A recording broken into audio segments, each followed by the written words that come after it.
What's up, guys? This is Bryant Parr with Adventure Awaits, doing a video in my truck, just because I felt like doing it. I gotta apologize. I meant to upload a video yesterday about the tactical bracelet, but I filmed it, but I didn't put it on YouTube, so I'll be putting that on my channel today. And also I'm making a video right now because I bought two knives this morning. One of them is fantastic and the other one is not so great. Well, the knife is great, the sheath is not. The first one, being fantastic, is this. This is an old timer. Let's see if we can get a focus shot on that. Come on, there you go. Boom. Look at that. Nice wood. That's brass. You can see yourself. Wave at the camera. Wave at your camera. Boom. Very nice. It's real heavy. Polished. Super nice. Super sharp. I was actually... how I test each knife to see if it's sharp enough is I shave a little bit of hair off my arms. Off my hand, and I did... and I looked up again and actually cut myself with it without even realizing it. So this one is super sharp. It's brand new. Super easy. It doesn't have the little thing here, but that's not a bad thing. It's got that little notch on the back that you can just push down, and it's a little stiff, but once I get it, you know, oiled up and flick it a bunch of times, it'll probably loosen up a little bit. The only thing, and I mean the only thing I don't like about it, is that it's a little bit, you know, rubbed off right here. But I think that's where they put it all together, and then they just polished the end of it up right there. You see that? The thumb guard, the thumb notch, whatever it's called. I think they just polished it up, and then it's starting to fade right there on the end. But like I said, that is not a big deal at all. This is a great knife. Really feels good. Focus, there you go. Really feels good in your hand. It's pretty, it's heavy, it's obviously sharp. So really, really great knife. I bought this for, I think, $24. Let's find out. Let's see here. Yep, I got it for $24.99. That's the old timer clipper. And the next one is not so great. This is the Smith & Wesson Search and Rescue Survival Knife. I guess it's not a survival knife. But this one I bought for, I believe, $29. Pretty nice. It's pretty heavy. It's nice and long, nice and sharp. It's a little fatter on the end, which is kind of cool. I think it's got like a rubberized, a really hard rubber composite handle with the guard. This one doesn't feel quite as good. It's got, you know, some things wrong with it. Let me see if I can get this to focus a little better. Okay, you see that line there? What is that? I have no idea what that is. I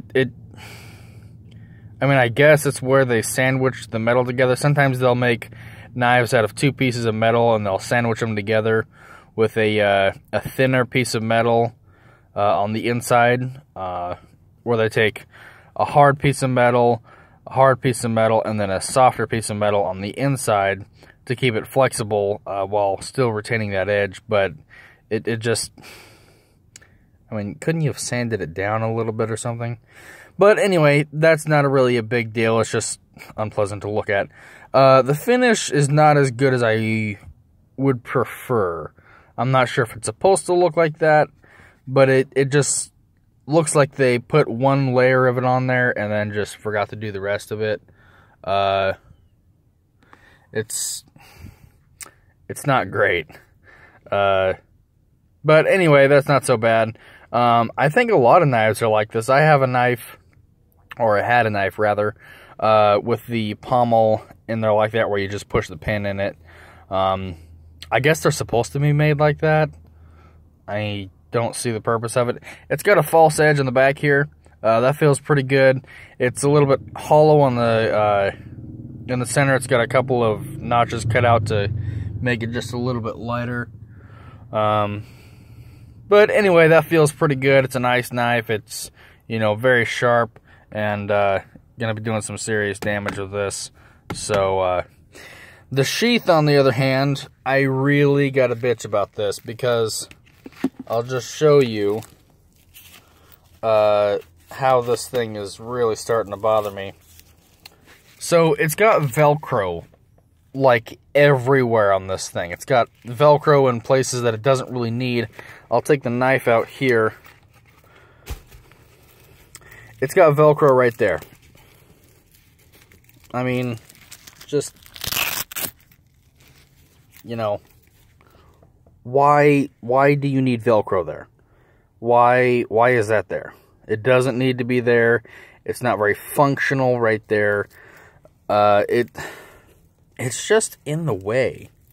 I mean, I sat there and played with this thing for like 20 minutes, and I tried to figure out what was going on with it. I couldn't figure out anything at all. So, it's got Velcro on here, and I know a lot of tactical, outdoorsy survival companies are going to Velcro, which is great. But it has to make sense, guys. This kind of makes sense here. This is a belt loop. You just fold it down. It's brand new out of the package, so it's a little bit floppy. But that feels pretty good. There's no Velcro in there. It did come with a diamond sharpening stone on the inside here. But again, there's just Velcro all over the place. There's Velcro here. That's a belt loop. The Velcro has to go. Let me see if I can do this with one hand here. The Velcro has to go through here like this, but you have to sandwich it in there. And even with two hands, this is hard to do, because you got the positive side of the Velcro, which is the scratchy side, and then you got the negative side, which is the softer pattern here. But it loops underneath there, just like that. You see how that's going through there? It loops underneath there, and this part doesn't come off. I tried pulling this off. This is sewn on there. And it does not, it's just on there. And so it's just, I mean, what the hell is all this? Why is there so much Velcro on here? I mean, you know, I understand you want to keep the sheath, you know, detachable, and you want to keep it solid on there and stuff like that, and, you know, that's not the greatest quality of buckle there. Really disappointed. Look how roughly cut that is. Look at that. I mean, this is Smith & Wesson. This is one of the most renowned gun makers in the world. I mean, you couldn't have spent like an extra 50 cents on a better buckle. But whatever, I'm not too upset about it. I got a pretty good survival knife. $29 this cost me. There was some cheap thread on the inside. This is just not a good sheath. I mean, there's just no two ways about it. This is just not a good sheath. The plastic piece on the inside here doesn't come out, which is not a big deal, but it's also not very secure. I mean, it looks like they were trying to do two different things, and then they smashed it together, and then they just stopped right in the middle of the process. So, if you guys know how to work all this, please show me. Tell me in the comments. But I have no idea. But I'll show you the knife sharpener just before we go. More Velcro here. Again, you have the buckle. You don't need more Velcro to keep it together. But this knife sharpener, also not the greatest quality. Looks like they bought a cheap one and then just stamped their name on it. Not great. Super disappointed. I would have been happier with just a stone, because stones tend to look good just how they are. You can't really screw up on a stone, because they're stone. So, anyway, this isn't so bad. I bet you I can get a knife pretty sharp with this. But anyhow, like I said, that old timer, great knife. This one, I mean, this isn't even going all the way back into the... It's not even going all the way back in there. There we go. That was not great. That was not great at all. So, anyway, that is that.